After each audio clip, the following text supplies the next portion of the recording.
તળાજા તાલુકાના સરતાનપર ગામ ખાતે ચાલી રહેલા બંધારાની કન્સ્ટ્રક્શનની કામગીરીનું આજે પૂર્વ ધારાસભ્ય કનુભાઈ બારિયા દ્વારા નિરીક્ષણ કરવામાં આવ્યું હતું। આજનો તારીખ 15 જાન્યુઆરી 2024 ગુરુવારના સાંજના 4:30 કલાકે તળાજાના પૂર્વ ધારાસભ્ય કનુભાઈ બારિયા સહિત કોંગ્રેસના આગેવાનો સરતાનપર બંધારાની કન્સ્ટ્રક્શન સાઇટ પર પહોંચ્યા હતા અને કામગીરીની ગુણવત્તા અને પ્રક્રિયા અંગે સ્થળ પર જઈને નિરીક્ષણ કર્યું હતું। આ નિરીક્ષણ દરમિયાન તળાજા શહેર કોંગ્રેસના પ્રમુખ ગૌરાંગભાઈ બાલદિયા, ગુસાભાઈ ચોપડા, પંકજભાઈ બારિયા, હિરેનભાઈ સહિતના આગેવાનો હાજર રહ્યા હતા। તમામ આગેવાનો દ્વારા સરકાર દ્વારા હાથ ધરવામાં આવેલી બંધારાની કન્સ્ટ્રક્શનની કામગીરી અંગે પ્રશ્નો ઉઠાવવામાં આવ્યા હતા। પૂર્વ ધારાસભ્ય કનુભાઈ બારિયાએ જણાવ્યું હતું કે બંધારાની મહત્વપૂર્ણ કામગીરી દરમિયાન સરકારી સુપરવાઇઝરનું સ્થળ પર હાજર રહેવું ફરજિયાત હોવા છતાં પણ કોઈ અધિકારી હાજર ન હતા, જે ગંભીર બાબત છે।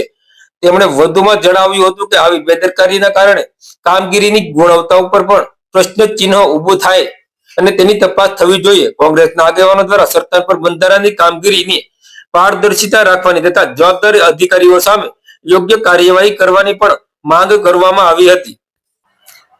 આ બંધારો એ સમગ્ર તળાજા તાલુકો અને વિસ્તારની મિથલા બંધારો અને શેત્રુંજી લિંક ચેક ડેમ એ જીવાદોરી સમાન છે। મારા પહેલાના ધારાસભ્યોએ આગેવાનોએ પણ આના માટે ઘણી રજૂઆતો કરી છે, પણ આ બંધારો એ મારા ધારાસભ્યના સમયકાળ દરમિયાન મંજૂર થયો છે અને એ મંજૂરી માટેનું સદભાગ્ય મને પ્રાપ્ત થયું છે। ત્યારે હાલ આ બંધારણનું કામગીરી ચાલુ છે।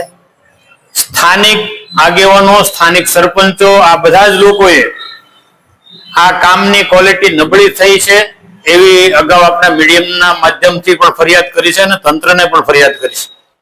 આજે અમે બધા કોંગ્રેસ પાર્ટીના આગેવાનો જઈને તપાસ કરી તો ખરેખર આ બંધારો 52 કરોડ જેટલી રકમથી જ્યારે તળાજાની જીવાદોરી હોય ત્યારે એનું કામ પ્રોપર થવું જોઈએ।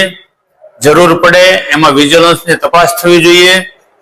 આજે ત્યાં અમારી સ્થળ મુલાકાત દરમિયાન સરકારી સુપરવાઇઝરે જેને સતત હાજર રહેવાનું હોય છે એ કોઈ હાજર જોવા મળ્યા નથી અને આમાં ક્યાંય પણ નબળું કામ થશે તો એના માટે જે કાંઈ પણ કરવું પડશે એ તમામ આગેવાનો, સ્થાનિક સરપંચો બધા ભેગા થઈને આવતા દિવસોમાં આ કામની વિજિલન્સ તપાસ કરાવીને પછી કોન્ટ્રાક્ટરને બિલ મળે એવી અમારી માગણી છે અને આ કામનું સતત મોનિટરિંગ અમારા આગેવાનો પણ કરશે, સ્થાનિક આગેવાનો પણ કરશે અને તંત્ર બિલકુલ બેદરકારી ન રાખે એવી આપના માધ્યમથી પણ અમારી વિનંતી છે અને લેખિત પણ અમે તંત્રને ફરીને રજૂઆત કરવાના છીએ।